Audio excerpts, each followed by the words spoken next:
하나님께서 우리에게 주시는 말씀은 빌립보서 2장 1절로 16절의 말씀입니다. 빌립보서 2장 1절로 16절의 말씀입니다. 빌립보서 2장 1절로 16절의 말씀 다 함께 합독하시도록 하시겠습니다. 그러므로 그리스도 안에 무슨 권면이나 사랑의 무슨 위로나 성령의 무슨 교제나 궁율이나 자비가 있거든 마음을 같이하여 같은 사랑을 가지고 뜻을 합하여 한 마음을 품어 아무 일에든지 다툼이나 허영으로 하지 말고 오직 겸손한 마음으로 각각 자기보다 남을 낮게 여기고 각각 자기 일을 돌볼 뿐더러 또한 각각 다른 사람들의 일을 도보아 나의 기쁨을 충만하게 하라. 너희 안에 이 마음을 품으라. 곧 그리스도 예수의 마음이니 그는 근본 하나님의 본체시나 하나님과 동등됨을 취할 것으로 여기지 아니하시고 오히려 자기를 비워 종의 형체를 가지사 사람들과 같이 되셨고 사람의 모양으로 나타나사 자기를 낮추시고 죽기까지 복종하셨으니 곧 십자가에 죽으심이라. 이러므로 하나님이 그를 지극히 높여 모든 이름 위에 뛰어난 이름을 주사 하늘에 있는 자들과 땅에 있는 자들과 땅 아래에 있는 자들로 모든 무릎을 예수의 이름을 꿇게 하시고 모든 입으로 예수 그리스도를 주라 시인하여 하나님 아버지께 영광을 돌리게 하셨느니라. 그러므로 나의 사랑하는 자들아, 너희가 나 있을 때뿐 아니라 더욱 지금 나 없을 때에도 항상 복종하여 두렵고 떨림으로 너희 구원을 이루라. 너희 안에서 행하시는 이는 하나님이시니 자기의 기쁘신 뜻을 위하여 너희에게 소원을 두고 행하게 하시나니 모든 일을 원망과 시비가 없이 하라. 이는 너희가 흠이 없고 순전하여 어그러지고 거스르는 세대 가운데서 하나님의 흠 없는 자녀로 세상에서 그들 가운데 빛들로 나타나매 생명의 말씀을 밝혀 나의 다름질이 헛되지 아니하고 수고도 헛되지 아니하므로 그리스도의 날에 내가 자랑할 것이 있게 하려 함이라. 아멘. 우리 시간 광고 받으신 대로 이 시간 백승진 전도사님께서 나오실 때에 많은 은혜 받으시길 바랍니다.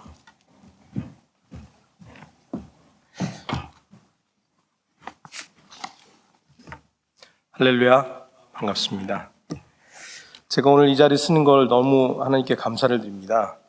제가 오늘 오전에 몸이 좀 안 좋아서 진짜 의심스러워서 키트를 얻어다가 검사를 해봤더니 줄이 하나밖에 안 나와서 이 자리에 쓸 수 있게 됐습니다. 너무 감사합니다. 그뿐 아니라 오늘 교회 오는 길이 좀 험난했어요. 뭐 그렇게 막 대단한 일은 아니고, 그래서 제가 자칫 잘못하면 짜증이 날 수도 있는데 이런 생각이 들었습니다. 오늘 주실 은혜가 얼마나 크려고 이런 일이 다 있을까 그랬거든요. 하나님이 예비하신 은혜가 큰 줄로 믿습니다. 저는 안 가봤습니다만 칠레라는 나라와 아르헨티나라는 나라 사이에 안데스 산맥에 예수님의 동상이 하나 세워져 있다고 합니다. 저렇게 생겼어요. 해발 4,000m 가까이 세워져 있는 동상입니다. 저게 언제 세워졌냐면 1904년도에 세워졌습니다. 왜 세워졌냐면 아르헨티나하고 칠레하고 국경 분쟁이 있었어요. 근데 우리가 더 이상 싸우지 말자. 우린 다 형제 아니냐. 그러면서 마음을 합해가지고 저 동상을 세웠습니다. 근데 문제가 생겼습니다. 기술적인 이유로, 지형적인 이유로 저 동상이 아르헨티나 쪽을 바라보게 된 거예요. 이 칠레 사람들이 슬슬 열받기 시작했습니다. 아니, 예수님이 아르헨티나만 사랑하시나? 그리고는 약간 사람들의 마음이 동요되고 있을 때 요즘이야 유튜브가 있지만 옛날에 유튜브가 없었잖아요. 신문의 어느 편집자가 이런 글을 썼다고 합니다. 예수상이 아르헨티나를 향해 있는 것은 아직 아르헨티나에게 더 살필 곳이 많이 필요하기 때문 아니겠습니까? 그랬더니 조용해졌다랍니다. 그리스도인이 일하는 방법이 이런 것이지 않은가 싶습니다. 분열을 만드는 것보다 분열을 없애고 마음을 합하게 하고 하나가 되게 하고 그런 것들이 문제를 해결하는 자리에 서는 것이 그리스도인들의 일하는 방법이지 않는가 생각됩니다. 대한민국의 대통령 선거가 끝났고 또 우리 교회 장로 피택 선거도 끝났습니다. 두 선거는 규모는 다르지만 대표자를 뽑는다라기보다는 으뜸으로 섬길 자를 뽑는 그런 선거였습니다. 꼭 선거철에 맞춰서 설교를 준비한 것은 아닌데 말씀을 준비해놓고 나서 보니까 때마침 선거철이더라고요. 아마도 오늘 이 부족한 이 입술을 통해서 주께서 이 메시지를 우리에게 전해주시려고 하시지 않으셨나 하고 믿는 마음으로 말씀을 전해보려고 합니다. 죄송합니다. 안경을 좀 벗겠습니다. 이게 안 보이네요, 이제 잘. 뭔가. 비록 코로나 시국이긴 하지만 여전히 교회 안에서는 여러 가지 일이 행해지고 있고 수많은 봉사자들이 열정을 다해서 교회를 섬기고 있습니다. 하지만 여러분, 이 교회 일을 하다 보면 난관에 부딪히게 돼요. 분열이 일어나기도 하고 더 힘든 일을 만나기도 합니다. 교회 일은 영적인 일이고 하나님께 영광을 돌리는 일이기 때문에 반드시 방해하는 세력이 있고 반드시 난관을 만나게 되어 있습니다. 그런데 이 난관을 대하는 사역자, 봉사자들의 자세가 다음에 몇 가지의 형태로 보이더라고요. 첫 번째는 난관 앞에서 포기하는 사람들. 두 번째는 자기 의지로 억지로 풀기 위해서 애쓰는 사람들. 세 번째는 하나님께 의지하고 기도로 답을 구하고 순종하는 사람들. 이렇게 보이더라고요. 경험적으로 보면 교회 일을 하다가 난관을 만나게 되면 포기하는 사람들보다 그걸 어떻게든지 극복하려고 하는 사람들이 훨씬 많다는 것을 알게 됐습니다. 많은 사역자, 봉사자들이 그 난관을 이겨내기 위해서 애를 쓰는 정말 아름다운 모습을 많이 보여주었습니다. 하지만 난관을 이겨내기 위해서 애를 쓰기는 하는데 고난 앞에, 난관 앞에 기도하고 답을 구하고 순종하려는 사람들보다는 어떻게 하면 자기 의지와 노력, 순간적인 기지, 자기 지혜로 이 난관을 헤쳐나갈 수 있을까 고민하는 이들이 또 적지 않다는 것을 보게 되었습니다. 심지어 기도는 하지만 정작 그 기도의 능력을 믿지 못하거나 기도보다는 또 다른 시도를 더 중요하게 생각하는 이들도 있었습니다. 과연 하나님은 어떤 이들을 원하실까요? 답은 너무도 분명합니다. 우리는 분명히 문제를 해결하고 극복하고 이겨내고 넘어서서 그 다음으로 나가야 됩니다. 우리 교회에게 주어진 사명들이 그렇습니다. 하지만 그 어떤 방법으로도 해결할 수 없는 그 문제들 앞에 어떻게 우리가 대해야 될까요? 오늘 본문은 우리에게 너무도 명확하게 말씀해주고 있습니다. 5절부터 8절까지 말씀 같이 한번 더 보겠습니다. 너희 안에 이 마음을 품으라. 곧 그리스도 예수의 마음이니 그는 근본 하나님의 본체시나 하나님과 동등됨을 취할 것으로 여기지 아니하시고 오히려 자기를 비워 종의 형체를 가지사 사람들과 같이 되셨고 사람의 모양으로 나타나사 자기를 낮추시고 죽기까지 복종하셨으니 곧 십자가의 죽으심이라 라고 했습니다. 예수의 마음을 품으라고 했습니다. 예수님도 겸손하셨으니까 우리도 겸손해야 된다고 말씀해주고 있습니다. 우리가 교회 일을 할 때 품을 수 있는 마음, 예수의 마음, 그 겸손한 마음 어떤 것일까요? 오늘은 이 말씀을 근거로 믿는 자들이 교회 일을 해나갈 때라는 제목으로 말씀을 함께 나누려고 합니다. 첫 번째로 교회를 섬기는 사람들은 먼저 하나님의 영광을 구해야 합니다. 마태복음 6장 33절 말씀에 이렇게 기록이 되어 있네요. 너희는 먼저 그의 나라와 그의 의를 구하라. 그리하면 이 모든 것을 너희에게 더하시리라. 우리가 교회 일을 할 때 가장 먼저 고려해야 되는 것이 바로 이것입니다. 우리가 하는 일이 과연 순수하게 진심으로 하나님의 나라와 의를 구하는 일인가 하는 것입니다. 교회 일을 하다가 누군가와 의견이 다를 때, 그래서 기분이 언짢아질 때 우리는 이렇게 분을 내는 것이, 내가 화를 내는 것이, 내가 등 돌리는 것이 하나님의 나라와 의를 구하는 일인가 따져보아야 됩니다. 제가 교회 일을 하다가 좀 회의 같은 걸 하다가 좀 얘기가 좀 길어지고 이러면 반농담 삼아서 던지는 말이 있습니다. 구원하고 상관이 있어요? 라고 얘기를 합니다. 영혼 구원과 상관없는 문제에 힘 빼지 말라고 제가 얘기할 때가 더러 있었습니다. 정말로 하나님의 나라와 의를 구하는 일인가 따져보아야 됩니다. 우리가 난관에 부딪혔을 때 기도해도 응답을 구할 수 없었던 것은 우리가 그의 나라와 그의 의를 먼저 구하지 않았기 때문입니다. 우리가 기도로 하나님의 나라와 하나님의 의를 먼저 구했다면 어떤 결과에도 우리는 실망하지 않았을 것입니다. 우리가 왜 교회 일을 하면서 실망하나요? 왜 기운이 빠지나요? 왜 화가 날까요? 말씀 안에 답이 있어요. 우리가 하나님의 나라와 하나님의 의를 구하지 않고 나의 나라와 나의 의를 먼저 구했기 때문입니다. 그러면 실망합니다. 브루스 올마이티라는 영화가 있습니다. 제가 참 좋아하는 영화 중에 하나인데요. 그 영화에 보면 잠깐 하나님의 능력을 대신하게 된 브루스라는 사람이 주인공으로 등장합니다. 그는 자신의 그런 전지전능한 능력으로 세상을 하나님보다 더 멋지게 다스릴 수 있을 거라고 생각을 했습니다. 그런데 이 사람은 이기적인 사람이에요. 이기적인 그는, 사랑이 없는 그는 모든 이들이 올리는 그 기도가 시끄러운 소음이라고 생각을 했습니다. 그래서 그는 그 기도를 다 이메일로 보내라고 명령합니다. 그래서 이메일로 기도가 오는데 읽을 틈이 없을 정도로 기도가 막 올라옵니다. 그러니까 이 사람이 뭘 결정했냐면, 오케이, 다 기도 들어주면 되는 거 아니야? 예스라고 대답을 했습니다. 그랬더니 세상 모든 사람들이 행복해질 줄 알았는데 어떻게 됐을까요? 대혼란에 빠지게 됐습니다. 왜 그럴까요? 사람들의 많은 기도는 그들의 욕망에서 비롯된 이기적인 것이 대부분이기 때문에 그렇습니다. 내 뜻과 내 이익을 위한 기도는 이렇게 혼란을 가져옵니다.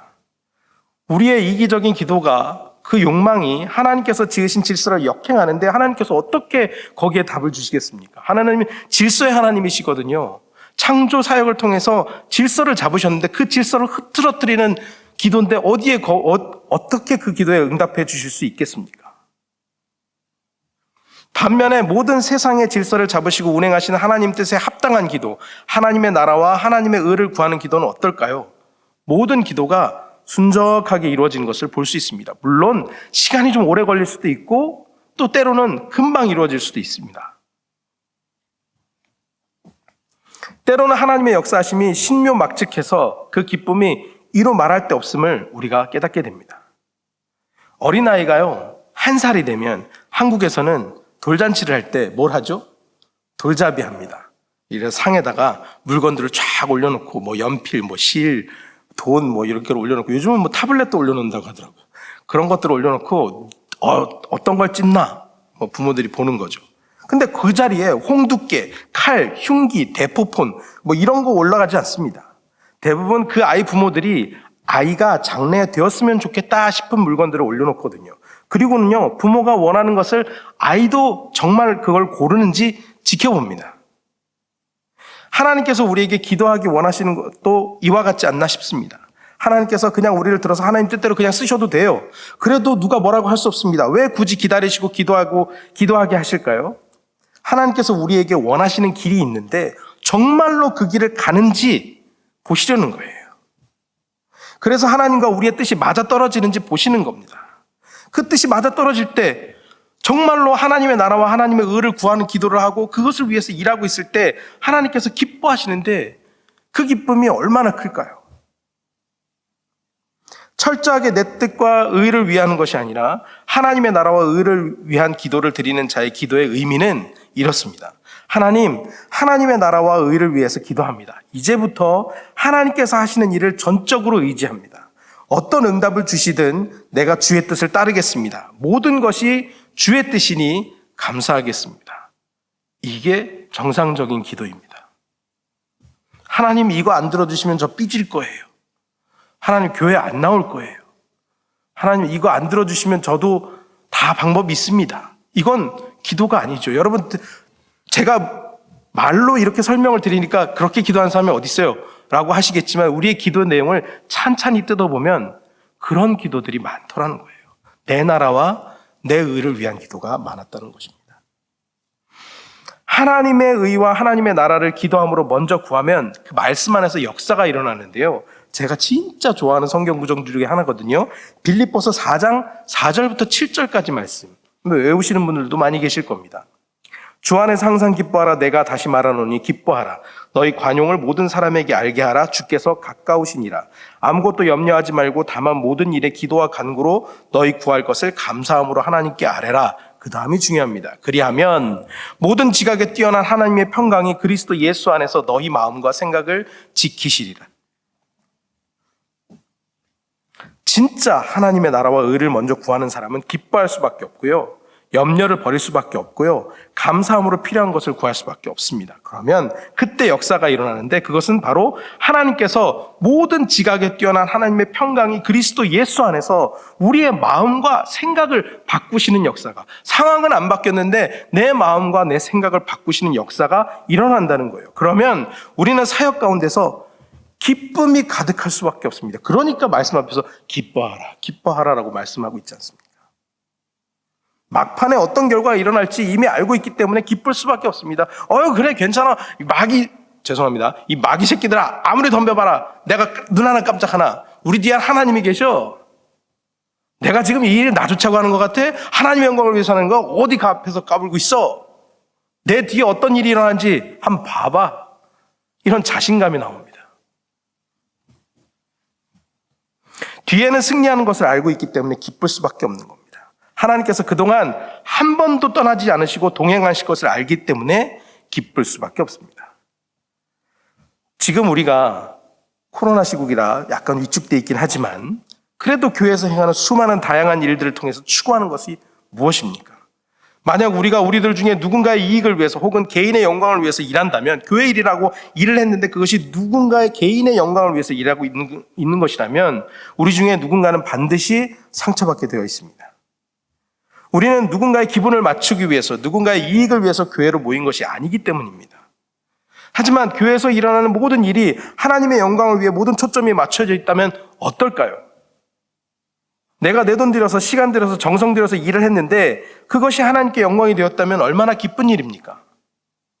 내가 했던 봉사를 통해서 함께 일하는 성도들이 집사님 너 이거 너무 감사해요. 집사님 오늘 음식 너무 맛있어요. 필요 이상으로 맛있었어요. 집사님 너무 그렇게 섬기는 모습이 너무 아름다워요. 어떻게 그렇게 하실 수가 있어요? 이렇게 말을 들으면 아니에요 라고 하지만 속으로는 기쁘지 않습니까? 뿌듯하지 않습니까? 그런데요, 그것이 하나님께 영광이 되어진다면, 내가 칭찬받는 것으로 끝나는 게 아니라 한인장로교회에서 하는 그 일들을 보면 하나님이 살아계신 걸 우리가 느낄 수 있어, 이런 감격이 일어난다면 얼마나 더 기쁘겠습니까? 그래서 하나님께서 칭찬하신다면요, 너를 낮추고 교회를 열심히 잘 섬겼어, 지체를 잘 섬겼어, 나의 영광을 위해서 네가 애썼구나, 누구야 진짜 잘했어, 그런 칭찬을 듣는다면 정말 기쁠 겁니다. 진짜 기쁠 겁니다. 누구한테 굳이 티 안 내려고 해도 티가 날 수밖에 없는 기쁨이 넘칠 것입니다. 그래서 하나님의 영광을 위해서 일해야 합니다. 두 번째로는 교회를 섬기는 사람들은 오직 하나님만이 우리 모든 판단의 기준이 되신다는 사실을 믿어야 합니다. 저를 포함해서요, 대부분의 사람들은 대개 자신의 행동이 가장 정의롭다고 생각합니다. 나만큼만 하라 그래. 법 없이도 살 사람이야. 나 같은 사람만 교회에 있으면 싸울 일 없어. 부부간에도 그러죠. 내가 해주는 만큼만 해줘 봐봐. 어디 가봐라, 이 정도 되는 남편 만날 수 있나. 대부분 자기가 정의롭다고 생각을 합니다. 하지만 상황이 바뀌어서 자기의 입장을 바꿔야 할 때가 되면 그렇게 소중하게 여기던 정의도 쉽게 바뀌는 것을 보게 됩니다. 어제까지는 이게 맞다고 했는데 오늘은 이쪽 게 맞대요. 어제는 이게 맞다고 그러더니 에이 내가 언제 그랬어? 쉽게 바꿔버립니다. 그러면 과연 이런 모습을 보면서 나는 정의롭다라고 말할 수 있을까요? 우리 인간이 생각하는 대부분의 정의로움은 언제든지 뒤집어질 수 있는 것들입니다. 하지만 어떤 상황에도 절대 흔들리지 않는 절대 기준이 있는데요, 그 절대 기준을 우리는 진리라고 부릅니다. 그 진리가 바로 무엇이냐? 말씀에 나와 있죠. 요한복음 14장 6절, 예수께서 가라사대 내가 곧 길이요 진리요 생명이니. 진리 되신 하나님, 진실 되신 하나님, 중심이 되신 하나님은 그 어떤 상황에도 흔들리지 않고 진실을 외면하지 않으십니다. 그 진리 되신 하나님은 그분의 확실한 계획이 있으셔서 우리를 지으셨고 만나게 하셨고 교회를 세우게 하셨고 그 안에서 함께 예배하게 하신 것이고 함께 일하게 하신 것입니다. 그래서 언제나 그분은 철저하시고 완벽하시고 세밀하신 분이십니다. 사람에게서 완벽함을 찾지 마십시오. 내가 예전에 교회 다녔는데 요즘 안 다녀요. 그런 분들, 대부분의 분들이 사람에게 시험 드셨더라고요. 사람을 너무 의지하셨더라고요. 하나님만 믿고 따라가야 되는데 사람을 의지했더니 상처를 받은 거예요. 사람에게서 완벽함을 찾지 마십시오. 오로지 하나님 한 분만 완전하시다는 것을 믿으시기 바랍니다. 하나님은요, 벌레 하나도 쓸데없이 만드신 분이 아니십니다. 우주의 별들이 질서 있게 운행하게 모든 것을 계산해 두신 분이세요. 그렇게 세상의 질서를 하나님 자신을 기준으로 확실하게 자리를 잡으신 분이세요. 그래서 우리의 모든 판단은 절대 기준 되시는 하나님께 맞춰져 있어야 되는 것입니다. 좌우 어느 곳으로도 치우치지 말고 하나님의 말씀에만 비추어야 합니다. 하나님의 말씀은 거울과 같아요. 우리가 수시로 거울을 보듯이 때가 묻었나 안 묻었나 수시로 살펴봐야 됩니다. 내 삶에 때가 묻었는지 안 묻었는지. 그게 하나님의 말씀입니다. 그게 율법이에요. 우리가 교회 안에서 일할 때 우리는 반드시 하나님께서 우리에게 주신 말씀 안에서 그 근거를 찾을 수 있어야 됩니다. 오직 말씀의 근거에서 결과가 설사 결과가 좋다고 하더라도 말씀에 반대된다면 버릴 수 있어야 됩니다. 아니요, 버려야 됩니다. 만약 말씀의 기준 없이 내가 판단하고 결정한다면 그게 월권이고 그것이 교만입니다. 하나님께서 우리에게 주신 말씀이 있는데 내가 복음을 절하고 있는 거예요. 역대상 16장 34절 말씀에 감사한 말씀이 들어있더라고요. 여호와께 감사하라. 그는 선하시며 그 인자하심이 영원함이로다. 그런 완벽하시면서 확실하신 분, 기준이 되시는 분이 만약 선하지 않다, 이러면 큰 문제가 되거든요. 그러나 우리 하나님은 완벽하게 선하신 분이라고 확실하게 기록해 놓고 있습니다. 물론 하나님께서 기준이 되시기 때문에 그분의 선하심은 당연한 결과예요. 하나님께서 선하시다 그러면 선한 거고 하나님께서 잘못됐다 그러면 잘못된 것이기 때문에 하나님이 기준이시니까 하나님은 무조건 선하신 분 맞습니다. 하지만 선과 악만 구분하고 인자하심이 없으면 그게 또 큰일입니다. 그분의 기준으로 선한 이들은 하나도 없기 때문에 다 번개에 맞아 죽어도 할 말이 없습니다. 그런데 다행히도 우리 하나님은 선하시고 인자하십니다. 이게 정말 크게 감사할 일이죠. 복잡하고 다사다난한 사역 가운데서 우리가 반드시 기억해야 할 것은 우리가 과연 진리 되신 하나님을 기준으로 해서 움직이고 있는가 하는 사실입니다. 우리 지구는요, 태양을 기준으로 매년 같은 주기로 공전하고 있습니다. 하지만 이 기준을 놓치게 되면 영원히 우주 속으로 벗어나서 미아가 돼버리고 끝내 공중분해되고 맙니다. 예수께서도 전적으로 하나님 뜻에 의지하셨어요. 완전히 자신의 자아를 다 내려놓고 겸손하게 하나님께 완전히 의지하셨습니다. 예수께서 그렇게 하신 것은 오로지 하나님 한 분만 진리이시기 때문에 그렇습니다. 잊지 마십시오. 우리의 모든 판단 기준은 진리 되신 하나님이셔야만 합니다. 그러나 그 판단은 누군가를 정죄하고 따돌리기 위한 판단이 아니라 선하고 인자하신 하나님의 성품과 같이 판단하고 결정하고 행해야 되는 것입니다. 세 번째로 교회 일을 하는 사람은 하나님께서 직접 성령으로 일하고 계신다는 사실을 믿어야 합니다.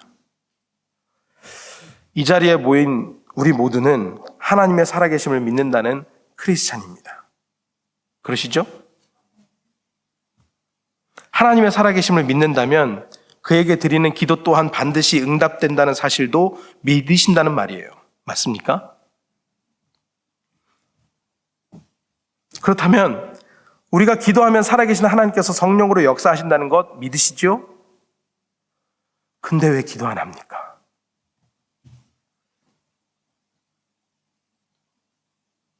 근데 왜 기도해놓고도 여전히 고민하고 걱정하고 그걸 붙들고 있을까요? 예전에 부산에서 실제로 그런 일이 있었다고 합니다.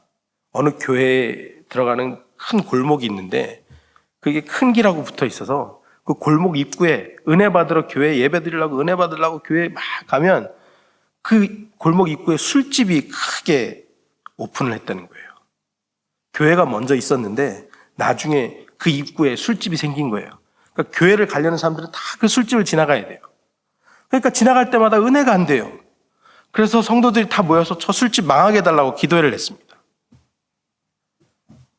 근데 몇 달 뒤에 그 술집 주인이 교회를 고소했습니다. 왜요? 술집이 망했어요. 그때 교회에서 뭐라고 그랬을까요? 아니, 기도한다고 교회 그 술집이 망합니까? 자기들이 영업을 잘못해서 망했지? 근데 저는 이 사건을 보면서 정말 묘한, 좀 이상한 기분을 느꼈습니다. 분명히 믿는 사람들이 기도해갖고 망한 게 맞는데, 그럼 그 고소를 받아줘야 되는 거 아닙니까? 근데 또 술집에서는 믿는 사람이 하나도 없는데, 기도해갖고 망했다고 하고, 교회에서는 기도한다고 그게 망하냐고 그러고, 참 애매한 시츄에이션이 벌어졌었습니다. 앞서 말씀드렸다시피 우리는 기도하면 응답된다는 것을 믿는 신자들입니다. 믿는다는 사람들이 불신자들보다 더 믿음 없을 때가 많습니다. 어떤 때는 정말 일이 잘 풀려서 일이 잘 풀렸어 그러면 옆에서 안 믿는 사람이 그런 얘기합니다. 역시 평소에 열심히 기도하시더니 좋은 일만 만나시네요. 근데 나는 내가 잘해서 내가 판단을 잘해서 그렇게 됐다고 믿고 있었는데 그 얘기를 딱 들으면서 뭔가 뒤통수 한 대 맞은 것 같은 기분인 거죠. 어쩌면 불신자들이 믿음이 더 좋을 때가 있다라는 생각이 듭니다. 믿음은 바라는 것들이 실상인데 믿질 않으니까 이게 현실로 다가오겠습니까? 하지만 우리가 믿음으로 기도한다면 도저히 일어날 것 같지 않은 일, 고쳐질 것 같지 않은 일도 반드시 해결됩니다. 그렇다면 그런 일들을 우리가 누구에게 기도해야 될까요? 우리가 어떤 때는 보면 누구에게 기도하는지 모르는 기도를 하는 사람들이 있습니다. 하나님께 기도하고 성령의 역사하심을 기다리는 게 당연한 겁니다. 그럼에도 불구하고 내 힘과 내 의지, 내 능력, 내 입술로 일을 해결하려고 애쓰고 있다면 하나님의 역사하심을 무시하는 거죠.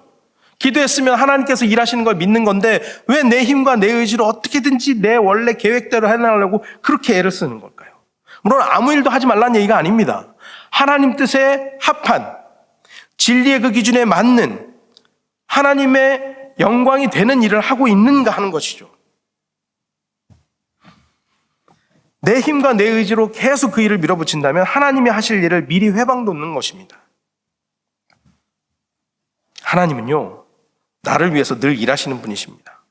그분은 쉬지도 주무시지도 졸지도 않고 날 위해서 일하십니다. 그런데 그분의 일하심을 무시하고 내 힘과 내 의지로 내 멋대로 한다? 그게 배신이죠.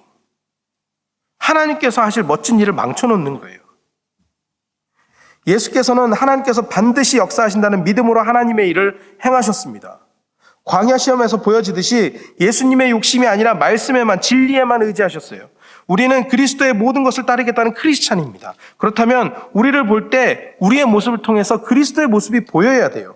예수님같이 전적으로 진리 되신 하나님께만 의지하는 모습이 보여야 합니다. 하나님께 의지하면 하나님께서는 성령으로 역사하시는 그 믿음으로 행해야 하는 것이 당연한 사람들이어야 된다는 얘기예요. 그게 공식이어야 된다는 것입니다. 혹시 그럴 일이 있어서는 안 되겠지만 공동체 내에서 누군가를 비난할 일이 생겼습니까? 당을 지어서 그를 쫓아내고 묻어버리는 게 아니라 기도하고 기대하고 기다려야 하는 것입니다. 왜냐하면 우리의 정성과 우리의 말로 등진 일을 되돌릴 방법은 없기 때문에 그래요. 세상이 그 어떤 방법으로 그를 되돌릴 방법은 없어요. 하나님의 말씀을 매주 듣는데 그 말씀으로도 변화되지 않은 사람을 우리가 무슨 수로 변화시키겠습니까? 내 힘으로, 내 의지로, 내 말발로 변화시키겠다는 그 자체가 굉장히 큰 교만이죠. 인간이 인간을 변화시키겠다는 것처럼 교만한 생각이 어디 있겠습니까? 그러나 성령님은 충분히 하실 수 있습니다. 우리는 못하지만 성령님은 하십니다. 성령님께서 역사하셔서 우리를 위해서 일하실 때 변화가 일어나는 것입니다. 역사가 일어나는 것입니다. 아니, 나도 하나님을 믿는 사람이고 그들도 하나님을 믿는다고 말하는 사람들인데 왜 우리 뒤에서 직접적으로 역사하시는 그 성령님의, 그 하나님께서 역사하시는 그 일을 믿지 못하는 것일까요? 누군가 미워요? 누군가가 싫어요? 기도해야죠. 그러면 둘 중에 하나는 하나님께서 해결해 주시겠죠. 저 사람을 변화시켜 주시든가 아니면 다시는 안 보게 해 주시든가. 그 일이 정말 견디기 힘든 일인가요? 그럼 기도해야죠. 성령님께서 역사하시면 그 일을 변화시켜 주시든가 아니면 내가 그 일을 이겨낼 수 있는 힘을 주시든가. 왜 우리가 기도만 하면 역사하시는 성령님의 역사를 무시하는 것입니까? 하나님께서 성령으로 역사하심을 왜 믿지 못하는 것입니까? 성령의 역사하심을 믿는 사람만이 그리스도인이에요. 예수님께서 그렇게 하셨잖아요. 성령의 역사를 믿는 사람은 성령님께 다 맡겨야 되죠. 내 뜻과 내 의지, 능력으로 무작정 덤벼들면 안 되는 거예요. 공동체의 일은, 교회의 일은 사람이 판단할 만한 일이 없습니다, 사실. 사람이 판단하기 시작할 때 균열이 일어나고 문제가 일어나는 것이죠. 성령의 역사하심을 온전히 의지하는 교회는 분열도 문제도 없습니다. 제가 청년부 설교를 한 반년 이상 했더라고요. 창세기 설교를 계속 해왔습니다. 그동안 창세 때부터 시작해서 야곱까지 진행했는데 창세기 인물들을 보면서 귀한 깨달음이 저에게 있었습니다. 하나님의 말씀에 순종해서 길을 나섰던 이들도 순간적인 자기 판단 때문에 하나님의 계획을 망치고 자신의 앞길에 문제를 만드는 모습이 계속 나오더라고요. 아브라함도 이삭도 야곱도 다 그랬어요. 아담 노아도 예외는 아니었습니다. 그런데 그때마다 하나님께서는 구원해 주시더라고요. 하나님의 완벽하신 계획을 인간들이 그 순간의 인간적인 판단으로 망쳐버린 거예요. 하나님께서 네 고향 땅을 떠나서 내가 지시할 땅으로 가라 그랬으면 그건 순종해서 잘 따라 나섰는데 중간에 저 아내가 아니고 제 여동생입니다. 인간적인 방법을 쓰는 거예요. 기도해서 응답을 얻어서 그런 대답을 했다는 기록은 어디에도 없습니다. 하나님의 계획, 인간의 구원을 다 망쳐버린 거예요. 그런데 하나님의 그 고귀한 계획을 망쳐버린 이들을 하나님은 구원하셨더라고요. 하나님은 계획하셨고 인간은 그걸 망쳤고 그것 때문에 공경에 빠지게 됐고 그럼에도 불구하고 하나님은 그들을 구원하셔서 하나님의 계획 안에 다시 불러주셨던 일들이 반복되고 있었습니다. 성령의 일하심을 믿는다면 기도하고 내게 주어진 사명 믿음으로 감당할 수 있어야 됩니다. 사람들은 눈앞에 있는 것만 볼 줄 압니다. 지혜롭다고 하는 이도 영적인 흐름을 깨닫지 못하는 일들이 많습니다. 마귀는 우리가 눈에 보이는 것에만 반응하게 만듭니다. 그러나 마귀는 눈에 보이는 것에 반응하기는 하지만 정작 우리와 함께하면서 우리에게 힘을 주고 승리하게 만들지는 못합니다. 왜냐하면 그들은 아무것도 가진 것이 없기 때문에 그렇습니다. 아무것도 안 가지고 있는데 마치 다 줄 수 있는 것처럼 거짓말만 하는 거예요. 그런데 그 말에 우리는 넘어가고 있다는 것이에요.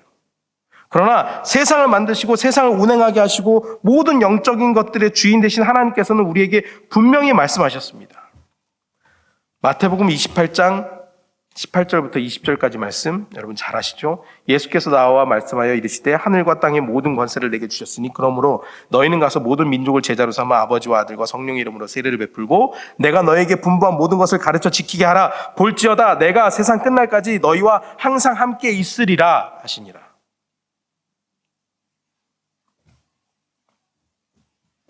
함께 하시면서 손만 잡고 계실까요?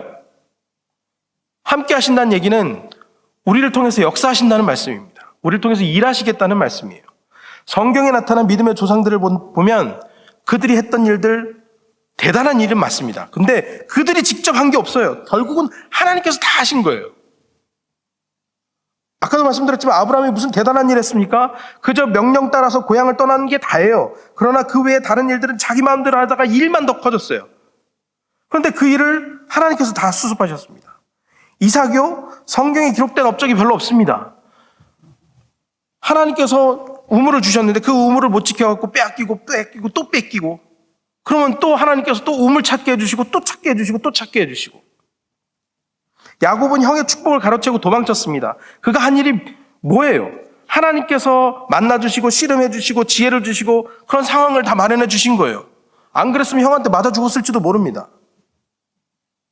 교회 일을 하다 보면 내가 원하는 결과 안 날 수도 있고요. 화가 날 수도 있고 누군가와 등을 질 수도 있습니다. 그러나 오늘의 이 일이 내일 어떤 결과를 가져올지 아는 사람은 아무도 없습니다. 오로지 하나님만 아십니다. 아무리 힘들고 어렵다 해도 하나님께서 함께 하시겠다는데 기쁘지 않습니까? 그분이 나를 위해서 그 어떤 일도 하시겠다 하시는데 힘이 되지 않습니까? 아무도 없는 것 같고 내 편 아무도 안 대주는 것 같은데 내 옆에서 내 편이 되어주신 분이 계시다는 거. 그것만으로도 큰 힘이 되지 않습니까? 여기 계신 분들은 교회에서도 다 열심히 일하시는 분들이시네요. 나의 작은 헌신이 하나님을 기쁘시게 하고 그분의 역사하심을 불러옵니다. 나의 작은 헌신이 나를 하나님의 역사의 한 부분이 되게 하십니다. 히스토리에 우리를 불러주십니다. 하나님께서 옳다 하시는데 그것이 잘못되었다 따질 수 있는 이는 아무도 없습니다. 그분이 옳다 하시면 옳고 그르다 하시면 그게 잘못된 거예요. 하나님은 진리이시기 때문에 그렇습니다. 그 진리 대신 하나님께서 나를 위해 공동체를 위해 인류 전체를 위해 우리와 함께 하시며 일하시겠다고 약속해 주셨습니다. 진리의 말씀을 주셨습니다. 우리는 이 일을 믿는 자들 크리스찬입니다. 교회 일은 하나님께서 함께 해주신다는 그 담대함으로 감당해야 되지 않겠습니까? 그래야 세상도 교회를 보고 좀 배우려고 하지 않겠습니까? 저 교회 가면 뭐 있다. 저 교회 가면 사람이 살더라. 눈빛이 바뀌더라. 도대체 왜 바뀐 거냐? 뭐 때문에 그러냐? 저 교회 사람들은 그 유혹에도 안 넘어가더라. 도대체 뭐가 문제냐? 뭐가 저들을 바꿔놓은 거냐? 세상이 교회를 궁금해해야죠. 믿는 자들이 교회 일을 하는 방법은 생각보다 이론적으로는 간단합니다. 예수의 마음으로 임하면 되는 거예요. 예수님이라면 어떻게 하셨을까? 이 상황에서 예수님은 어떻게 하셨을까? 먼저 하나님의 것을 구하며 그 하나님께서 진리와 기준이 되신다는 것을 믿으며 그분이 분명히 성령으로 반드시 역사하신다는 것을 믿는 마음, 그 마음으로 임하면 되는 것입니다. 다들 잘하고 계시는데 제가 그냥 한번 살짝 발 한번 얹어봅니다. 우리 모두가 내 교회를, 죄송합니다. 내 교회라고 그랬네요. 내 교회라고 하면 안 되는데, 우리 모두가 우리 교회를 내가 소유하려고 하는 것이 아니라 내 뜻대로 흘러가도록 애쓰는 것이 아니라 하나님께서 원하시는 대로 성장할 수 있도록 힘을 모으는 현명한 그리스도인이 될 수 있기를 간절히 소망합니다. 기도하겠습니다. 사랑의 하나님, 우리를 오래전부터 계획하셔서 이곳에 부르시고 한 공동체로 만나게 하심을 감사드립니다. 세상은 아직도 득세할 기회를 엿보는 사람들이 넘쳐납니다. 교회가 그 안에 휩쓸려서는 안 되겠습니다. 교회와 성도들을 지켜주시옵소서. 우리는 하나님의 나라와 영광을 위해서 일하겠습니다. 우리는 하나님 한 분만 진리 되심을 믿고 하나님 중심으로 일하겠습니다. 우리는 성령의 역사하심을 믿고 온전히 모든 것을 맡기고 주어진 사명에만 성실하게 임하겠습니다. 우리가 믿음으로 의지하오니 모든 일에 간섭하셔서 진리의 그 길만 따라가는 우리 모두가 되게 해 주시옵소서. 우리가 하나님을 섬기고 교회를 섬기고 서로를 섬길 때에 하나님의 뜻으로 행하게 하여 주시옵소서. 그래야 하나님께 영광이 되고 기쁨이 되게 하여 주시옵소서. 예수님 이름으로 기도합니다. 아멘. 하늘에 계신 우리 아버지, 아버지의 이름을 거룩하게 하시며 아버지의 나라가 오게 하시며 아버지의 뜻이 하늘에서와 같이 땅에서도 이루어지게 하소서. 오늘 우리에게 일용할 양식을 주시고 우리가 우리에게 잘못한 사람을 용서하여 준 것 같이 우리 죄를 용서하여 주시고 우리를 시험에 빠지지 않게 하시고 악에서 구하옵소서. 나라와 권능과 영광이 영원히 아버지의 것입니다. 아멘.